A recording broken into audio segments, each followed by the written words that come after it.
Hello dear service engineers, ఎలా ఉన్నారు? ఈరోజు వీడియోలో మనం Koyal 125 Kirloskar 125 kVA CPCB2 engine ఎలా ఉంది అనేది చూద్దాం. ఈరోజు చూడండి, ఫిజికల్గా అన్నీ సేమే. Maximum air vent, front hot air out, exhaust, 4 doors, control panel, cable entry అన్నీ కామన్గానే ఉంటాయి.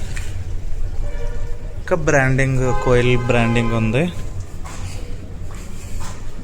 చూడండి. ఇంకా ఫిజికల్గా బయట చూస్తే ఎమర్జెన్సీ బటన్ ఒకటి ఉంది. ఇక్కడ చూడండి,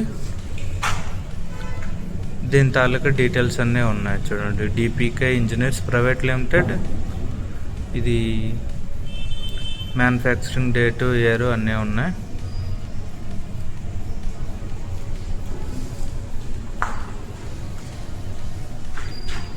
ఒకసారి ఇంజిన్ ఓవరాల్ చూద్దాం.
ఇంజిన్ లోపల పార్ట్ చూసుకుంటే రేడియేటర్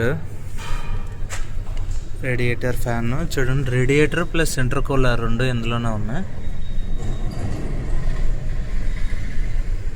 ఓకే, ఇవి ఇంటర్కూలర్ పైప్స్, ఇది రేడియేటర్ హోసెస్ అన్నమాట. వాటర్ కూలెంట్ సప్లై, వాటర్ పంపు, ఆల్టర్నేటర్, డైనమో బ్యాటరీ ఛార్జింగ్ కోసం, రేడియేటర్ ఫ్యాను, పంపు,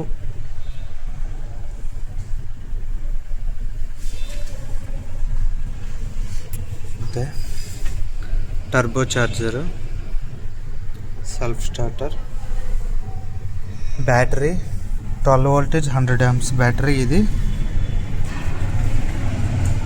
ఇది మాన్యువల్ ప్యానల్ కాబట్టి ఏమి ఉండదు దీంట్లో, జస్ట్ ఆన్ అండ్ ఆఫ్. చూడండి, స్టార్ట్ స్టాప్ రీలే, ఈ 12 వోల్ట్ సప్లై అంతే. డైరెక్ట్ ఆల్టర్నేటర్ నుంచి వచ్చిన డైరెక్ట్ కేబుల్ ఇది. అవుట్పుట్ మనం తీసుకోవడమే, ఎంసీబీ ఆన్ అండ్ ఆఫ్, అంతే సింపుల్గా. దీనికి ఏంటి అంటే మనం ఎక్స్టర్నల్గా కనెక్ట్ చేసింది ఇదిగోండి battery charger, NHP 12 voltage 10 amps. ఇది బ్యాటరీ ఛార్జింగ్ కోసం. చూడండి, ఇంజిన్ ప్లేటు,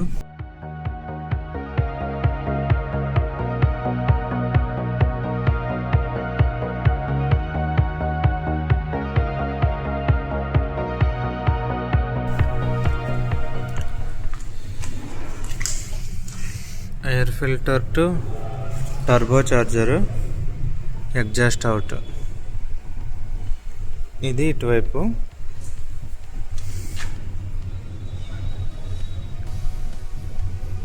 అందరికీ మ్యాక్సిమంగా టర్బో చార్జర్ ఎలా పనిచేస్తుంది అనేది చిన్న డౌట్ ఉంటుంది. టర్బో చార్జర్ ఇంజిన్కి న్యాచురల్ యాస్పిరేటెడ్ ఇంజిన్కి చాలా డిఫరెన్స్ ఉంటుంది. డిఫరెన్స్ పెద్ద హ్యూజ్ ఏం కాదు, బట్ పర్ఫార్మెన్స్లో తేడా వస్తుంది. ఎలా వస్తుంది అన్నది చెప్తా చూడండి. ఇది మనం వాడేది 4 స్ట్రోక్ ఇంజిన్. ఇందులో సక్సన్లో ఇప్పుడు టర్బో చార్జర్ లేకుండా డైరెక్ట్గా ఇదేంటంటే ఇన్లెట్ మ్యాన్ఫోల్డ్ కనెక్ట్ అయి ఉంటుంది. ఆ కనెక్ట్ అయి ఉండేటప్పుడు ఏమవుద్ది అంటే డైరెక్ట్ ఇప్పుడు ఎయిర్ ఫిల్టర్ నుంచి వచ్చే ఫ్రెష్ ఎయిర్ డైరెక్ట్ మనకి ఇంజిన్ సక్సన్ దాంట్లోకి వెళ్ళేటప్పుడు ఎంతైతే వస్తుందో అంతే సిలిండర్లో మనకి ఫిల్ అయి ఉంటుంది అనమాట. ఓకే, అదే టర్బో చార్జర్ ఉందనుకోండి, చూడండి ఇక్కడో ప్రొపైలర్ ఉంటుంది, ఇక్కడో ప్రొపైలర్ ఉంటుంది. ఇదేంటంటే ఇంజిన్ తిరిగే స్పీడ్కి propellers almost all 1 lakh 2 lakh RPMలో రొటేట్ అవుతుంటాయి. చాలా హై స్పీడ్గా రొటేట్ అవుతుంటాయి. ఈ రొటేషన్ ఫ్రిక్షన్ని హీట్ని క్లియర్ చేయటం కోసం ఇదిగోండి, ఇది కూడా ఇదేంటంటే ఇంజిన్ ఆయిల్ సప్లై అనమాట. ఈ లైన్ ఒకటి ఇన్ను, ఇంకొకటి అవుట్. ఇన్ను వచ్చింది, ఇది లూబ్రికేషన్ చేసి మళ్ళీ డైరెక్ట్ సంప్లోకి డ్రాప్ అయిపోద్ది అనమాట. ఇది ఇక్కడ ఇంత ఆర్పిఎంలో తిరిగేటప్పుడు చూడండి, ఎయిర్ ఫిల్టర్ నుంచి డైరెక్ట్ దీనికి కనెక్షన్ ఉంది కదా, ఇది ఏం చేస్తుంది అంటే ఫోర్స్గా ఇంకా ఎయిర్ని సక్ చేసుకుంటుంది అనమాట. ఫోర్స్గా సక్ చేసుకొని డైరెక్ట్గా అది ఇన్లెట్ మ్యాన్ఫోల్డ్లోకి పంపిస్తుంది. ఓకే, ఈ పంపించేటప్పుడు ఏమవుద్ది అంటే ఆల్రెడీ సక్సన్లో ఉండేటప్పుడు ఇది ప్రెజర్గా పంపించడం వల్ల నార్మల్గా అది కంబర్షన్ రియాక్షన్ కన్నా దీని నుంచి ఫోర్స్ఫుల్గా వెళ్ళే ప్రెజర్కి అదేంటంటే కంబర్షన్ ఎక్కువ అవుద్ది అనమాట. దానివల్ల పవర్ అనేది కొంచెం ఎక్కువ ప్రొడ్యూస్ అవుద్ది. అదనమాట దీంట్లో. అంతే, మిగతా రిమైనింగ్ ఎగ్జాస్ట్ అంతా మళ్ళీ దీని నుంచి బయటకు వెళ్ళిపోద్ది. ఇంతే, ఇది సింపులే కానీ కాన్సెప్ట్ సింపులే కానీ దీని వర్కింగ్ అనేది చాలా ఉంటుంది. బట్ దీంట్లో ఎన్ని అడ్వాంటేజెస్ ఉన్నాయో అన్ని డిసడ్వాంటేజెస్ కూడా ఉంటాయి. చూడండి, ఇది రన్నింగ్లో సమ్ సర్టెన్ ఒక 10,000 5,000 అవర్స్ యాజ్ పర్ లోడ్ ప్రకారం ఏంటి అంటే ఒక్కోసారి దీని మెయింటెనెన్స్ ఎక్కువ అయిపోద్ది అనమాట. ఇలా హై స్పీడ్లో తిరగటం వల్ల దీనికో మెయింటెనెన్స్ కాస్ట్ సపరేట్గా ఉంటుంది. కొన్నిసార్లు ఇది రిపేర్ చేయడానికి కూడా అవ్వదు, సో డైరెక్ట్ రీప్లేసే చేసుకోవాలి. ఇది ఒకటి, మెయింటెనెన్స్ కాస్ట్ ఎక్కువ టర్బో చార్జర్ వల్ల. సెకండ్ ఏంటి అంటే టర్బో ల్యాగ్ అని ఒక ఆప్షన్ ఉంటుంది. టర్బో ల్యాగ్ అంటే ఏంటి అంటే మనకి ఇంజిన్ స్టార్ట్ అయిన తర్వాత ఎగ్జాస్ట్ గ్యాసెస్ బయటకు వచ్చేటప్పుడు వచ్చే ప్రెజర్కి ఇందులో ఉండే టర్బైన్స్ అనేది సర్టెన్ టైం తీసుకుంటుంది అనమాట పర్ఫెక్ట్ రెవల్యూషన్ రావటానికి. అది వచ్చేంత వరకు మనకి ఇన్లెట్లో అంత ప్రెజర్గా ఎయిర్ తీసుకోవడం అనేది జరగదు. ఇదేంటి అంటే మనకి ఇంజిన్ నార్మల్ స్పీడ్లో తిరగాలి, ఎగ్జాస్ట్ బయటకు రావాలి, ఆ వచ్చిన ఫోర్స్తో ప్రొపైలర్స్ రొటేట్ అవ్వాలి. ఆ రొటేట్ అయ్యేంత వరకు కొంత టైం తీసుకుంటుంది. అప్పటి వరకు మనకి ఏంటంటే ఇంజిన్ నార్మల్గానే ఉంటుంది. సో ఎప్పుడైతే ఒక పర్ఫెక్ట్ స్పీడ్ వస్తుందో అప్పటి నుంచి ఇంకా టర్బో పర్ఫార్మెన్స్ అనేది బాగుంటుంది. ఇంజిన్లోకి ఫోర్స్గా మనకి ఎయిర్ని పంపించి పర్ఫెక్ట్గా మనకి డీజిల్ అంతా కన్జ్యూమ్ అవుద్ది, పర్ఫెక్ట్ అవుట్పుట్ పవర్ అనేది బయటకు వస్తుంది. ఈ ప్రాసెస్ అంతా జరగడానికి కొంచెం టైం పడుతుంది కదా, దాన్నే మనం టర్బో ల్యాగ్ అంటాం. అందుకనే మీరు ఎప్పుడైనా చూడండి, హెవీ ఇంజిన్స్ లారీలు ఉంటాయి కదా, లారీ అంటే ఎగ్జాంపుల్గా చెప్తున్నా, లారీ ఏంటంటే మనం లారీ స్టార్ట్ చేసిన తర్వాత ఓ 5-10 minutes అలా యాక్సిలరేటర్ ఇస్తూనే ఉంటారు. ఎందుకు అంటే ఈ టర్బో అనేది పికప్ అవ్వటానికి. టర్బో పికప్ అవుతే ఇంకా మనకి ఎంత లోడ్ ఉన్నా సరే అట్ ఎ టైం మనకి ఇంజిన్ హ్యాపీగా అంటే దాన్ని మూవ్ చేయగలదు అనమాట. అదే ఈ టర్బో ఇంకా పికప్ అవ్వకుండానే వాళ్ళు చేసినా సరే పికప్ డ్రాప్ అయిపోయి ఇంజిన్ స్టాప్ అయిపోద్ది అనమాట. అందుకు లారీ వాళ్ళు ఏం చేస్తారంటే అదే హెవీ మిషనరీస్ వాళ్ళు స్టార్ట్ చేసేటప్పుడు ఫస్ట్ 5-10 minutes దానికి అలా యాక్సిలరేటర్ ఇస్తూనే ఉంటారు. యాక్సిలరేటర్ ఇచ్చి ఒక పొజిషన్కి వచ్చిన తర్వాత అప్పుడు వాళ్ళు గేర్ వేసి వెహికల్ మూవ్ చేస్తారు. ఇది ఒకటే ఇంకా డిఫెక్ట్ అనమాట. మిగతావన్నీ పాజిటివే.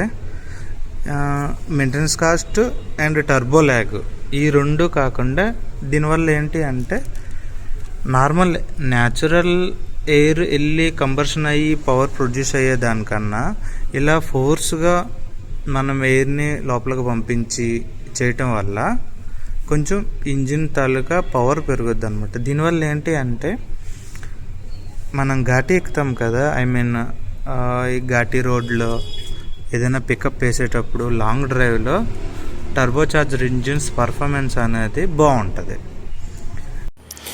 టర్బోచార్జర్ వల్ల ఇంకో బెనిఫిట్ ఏంటి అంటే ఎక్కడైనా లో ఆల్టిట్యూడ్ దగ్గర మన ఇంజిన్ స్టార్ట్ చేసిన నార్మల్ న్యాచురల్ యాస్పిరేటెడ్ కన్నా ఇవి త్వరగా స్టార్ట్ అవుతాయి అన్నమాట. ఎందుకంటే ఫోర్స్గా మనం ఎయిర్ని కంబర్షన్ ఛాంబర్లోకి పంపిస్తాం కాబట్టి నార్మల్ దానికన్నా ఇది కొంచెం ఎక్కువగా పవర్ జనరేట్ అయ్యి లో ఆక్సిజన్ ఉండే పొజిషన్లో కూడా ఇంజిన్ కంఫర్ట్గా రన్ అవుద్ది. ఎయిర్ ఫిల్టర్ నుంచి ఎయిర్ సక్ చేసుకుని టర్బోచార్జర్ నుంచి ఇంటర్ కూలర్ నుంచి ఇన్లెట్ మ్యాన్ఫోల్డ్, ఇది ప్రాసెస్ అన్నమాట. ఇది టర్బోచార్జర్ వర్కింగ్. సో చాలా సింపుల్గా ఉంటుంది వర్కింగ్, పర్ఫార్మెన్స్ కూడా అలానే ఉంటుంది.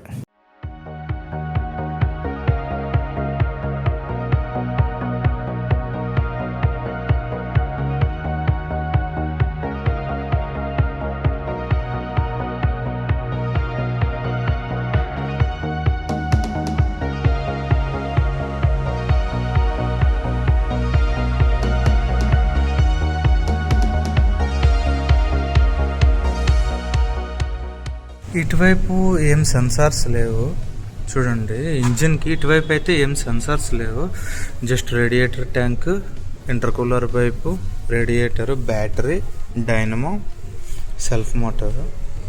అండ్ చూడండి కంట్రోల్ ప్యానల్ కూడా చూపించాక ఇందులో ఏం లేదు. నెక్స్ట్ అటువైపు వెళ్దాం, చూద్దాం ఏమేమి ఉన్నాయో, సెన్సార్స్ ఏమైనా ఇటువైపు ఇన్సెర్ట్ అయ్యి ఉన్నాయో చూద్దాం.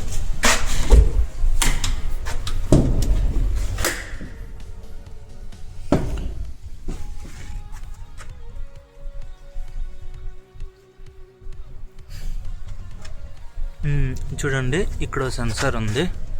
ఇదేంటంటే కూలెంట్ టెంపరేచర్ సెన్సార్. అది కూలెంట్ ఎంత టెంపరేచర్లో ఉంది, దానిపైన థర్మోస్టాట్ ఉంటుంది. కూలెంట్ ఎంత టెంపరేచర్లో ఉంది అనేది అది డిటెక్ట్ చేస్తుంది. నెక్స్ట్ ఫ్యూయల్ పంప్, ఇది స్టాండ్ అయిన రటరీ పంపు. ఇది యాక్చుయేటర్ ఇది.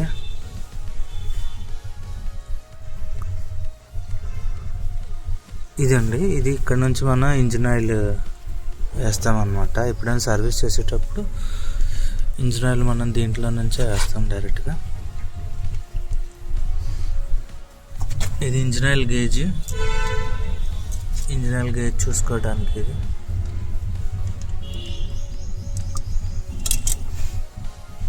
ఈ రెండు ఇంజిన్ ఆయిల్ ఫిల్టర్స్.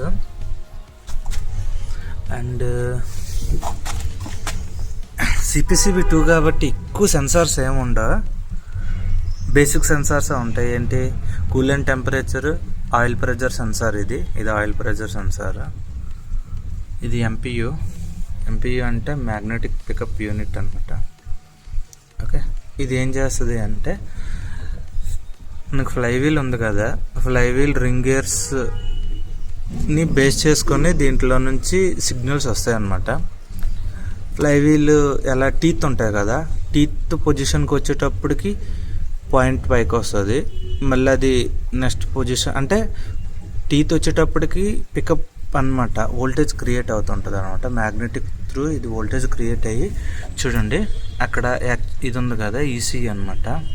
ఇదేంటంటే గవర్నర్ సిస్టమ్ అనమాట. ఓకే, ఈ MPU నుంచి వచ్చిన డేటా ఈ గవర్నర్ రీడ్ చేసుకొని ఇదిగండి ఈ పంపు అండ్ యాక్చుయేటర్కి ఇస్తుంది అనమాట. దీని ఫీడ్బ్యాక్స్ తీసుకొని ఇంజిన్ ఎంత స్పీడ్లో తిరుగుతుంది, ఎలా తిరుగుతుంది అనేది ఇవి స్పీడ్ క్యాలిక్యులేట్ చేసుకొని అడ్జస్ట్ చేసుకుంటాయి అన్నమాట. ఇంతే, చాలా సింపుల్గా ఉంటుంది. నార్మల్గా డీజిల్ ఫిల్లింగ్,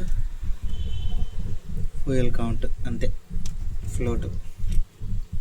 ఈ ఎక్కువ ఏం సెన్సార్స్ కానీ ఏం ఉండవు దీంట్లో. హెడ్ ఫ్యూయల్ రిటర్న్ పైప్ అనమాట. ఇది డైరెక్ట్ ట్యాంక్లోకి చూడండి. 4 ఇంజిన్, ఇది 4 సిలిండర్ ఇంజిన్. 1 2 3 4. ఇది ఇన్లెట్ మ్యాన్ఫోల్డ్, టర్బో చార్జర్ చెప్పానుగా, air filter, turbocharger, intercooler నుంచి ఇన్లెట్ మ్యాన్ఫోల్డ్. ఓకే, 4 సిలిండర్ ఇంజిన్లో 1 2 3 4 అయిన తర్వాత ఇదిగోండి, ఇది ఏంటంటే ఇంజెక్టర్లో మిగిలింది ఏదైనా ఉంటుందా డీజిల్ని డైరెక్ట్గా, ఇది ఇంజెక్టర్ నుంచి రిటర్న్ వచ్చిన డీజిల్, ఇది పంపులో రిటర్న్ అయిన డీజిల్. ఈ రెండు మిక్స్ అయ్యి ఇది కూడా చూడండి ఇక్కడ ఫిల్టర్లో నుంచి కూడా ఎక్స్టర్నల్గా ఏదైనా ఉంటే 3 కనెక్ట్ డైరెక్ట్ ట్యాంక్లోకే వెళ్ళిపోతాయి అన్నమాట. హ్యాండ్ ప్రైమర్, ఇది కిక్కర్ అంటారుగా, హ్యాండ్ ప్రైమరు. చూడండి, డీజిల్ ఇక్కడ నుంచి వెళ్ళి ప్రైమరీ ఫిల్టర్ నుంచి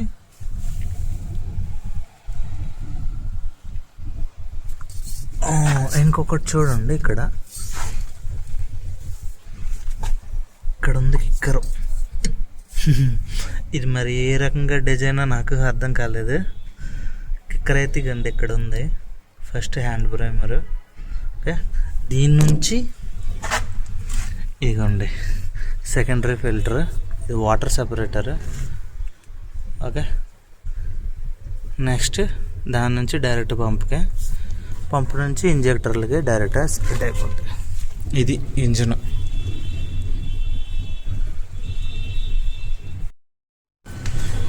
ఈ ఇంజిన్కి ఇంకా ల్యూబైల్ కెపాసిటీ చూసుకుంటే ఇది మ్యాక్సిమం 18 లీటర్స్ వరకు ఇంజిన్ ఆయిల్ కెపాసిటీ ఉంటుంది. ఇది ఇంజిన్ ఆయిల్ 18 లీటర్స్ వరకు ఫిల్ చేసుకోవచ్చు మనం ఒక సర్వీస్కి. చూడండి, ఇది ఇక్కడ కనపడుతుంది కదా, ఇది డ్రైన్ ప్లగ్ అనమాట.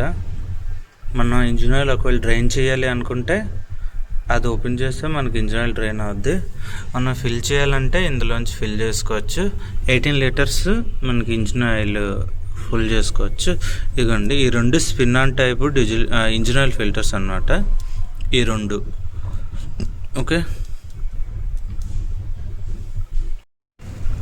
ఇక నెక్స్ట్ మనకు రేడియేటర్. చూడండి, ఇది ఈ ఇంజిన్ వాటర్ కూల్డ్ అనమాట. ఓకే, వాటర్ కూల్డ్ ఇంజిన్ కాబట్టి ఇందులో మనం కూలెంట్ ఫిల్ చేస్తాము. అప్రాక్సిమేట్గా రేడియేటర్లో మనకి 25 to 27 లీటర్స్ వరకు మనకి రేడియేటర్లో కూలెంట్ ఫిల్ చేసుకోవచ్చు.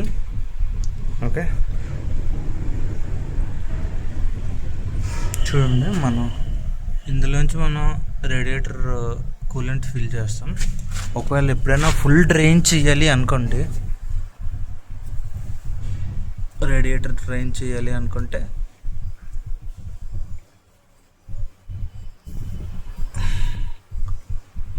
ఫోకస్ అవ్వట్లేదు, ఇదిగండి, అది ఓపెన్ చేసి మొత్తం కూలర్ని డ్రైన్ చేయొచ్చు.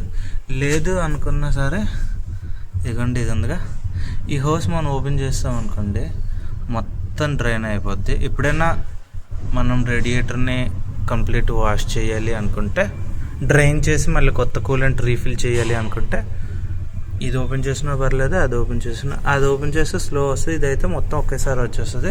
నీట్గా ఏదైనా డస్ట్ ఫార్మింగ్స్ ఉన్నా మొత్తం మనం కిందకి కలెక్ట్ చేసుకుని మనం తీసుకోవచ్చు.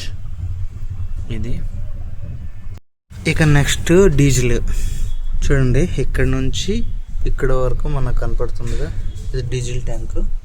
అప్రాక్సిమేట్గా 200 నుంచి 225 230 లీటర్స్ వరకు ఉంటుంది. ఓకే, ఈ ట్యాంక్ ఇదేంటి అంటే చూడండి, మనకి 2 ఫిల్టర్స్ డీజిల్లో. ఫస్ట్ 1 లీటర్ ప్రైమరీ ఫిల్టర్, ఇది 1 litre. Next spin on type ఈ ఫిల్టర్. ఓకే, ఇది ఎలా సర్వీస్ చేసేటప్పుడు ఎలా చేయాలి అనేది కూడా చూడండి. ఫస్ట్ ఈ క్లాంప్ అన్లాక్ చేయాలి, తర్వాత దీన్ని ఓపెన్ చేయాలి. ఓకే, ఇది ఇంకా ఇది ఎప్పుడైనా ఎయిర్ లాక్ అయిపోయింది అనుకోండి, డీజిల్ కంప్లీట్గా అయిపోయిన తర్వాత ఎయిర్ లాక్ అయిపోయింది, ఫస్ట్ మనకు ప్రైమరీ హ్యాండ్ ప్రైమర్ చూపించానుగా, ఇదిగోండి ఇక్కడ ఉంది హ్యాండ్ ప్రైమరు. రేడియేటర్ హోస్కి ఇలా పెట్టారు, మరి డిజైన్ ఎందుకలా అనేది నాకు తెలీదు, అక్కడ ఉంది. నెక్స్ట్ దాంతోపాటు ఇదిగోండి ఇది కూడా. ఓకే, ఈ రెండు దగ్గరలో మ్యాక్సిమం మన ఎయిర్ లాక్ తీసుకోవచ్చు. నెక్స్ట్ ఇటు చూడండి, ఇంక ఎయిర్ బ్లీడింగ్ ఎక్కడ లేదు.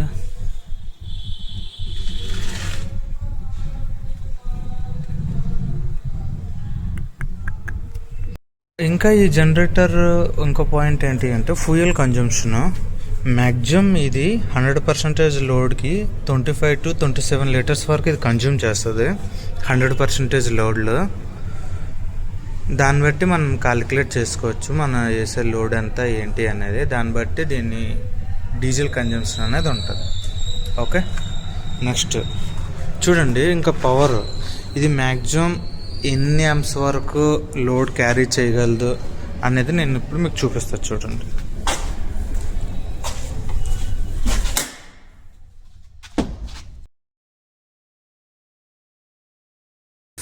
ఇది 125 kVA 100 kW పవర్ అనమాట. 125 kVA అండ్ 100 kW. ఇది 3 phase ఆల్టర్నేటర్ కాబట్టి 415 volts ఉంటుంది. మనం ఎప్పుడు పవర్ ఫ్యాక్టర్ అనేది 0.8 క్యారీ చేసుకోవాలి.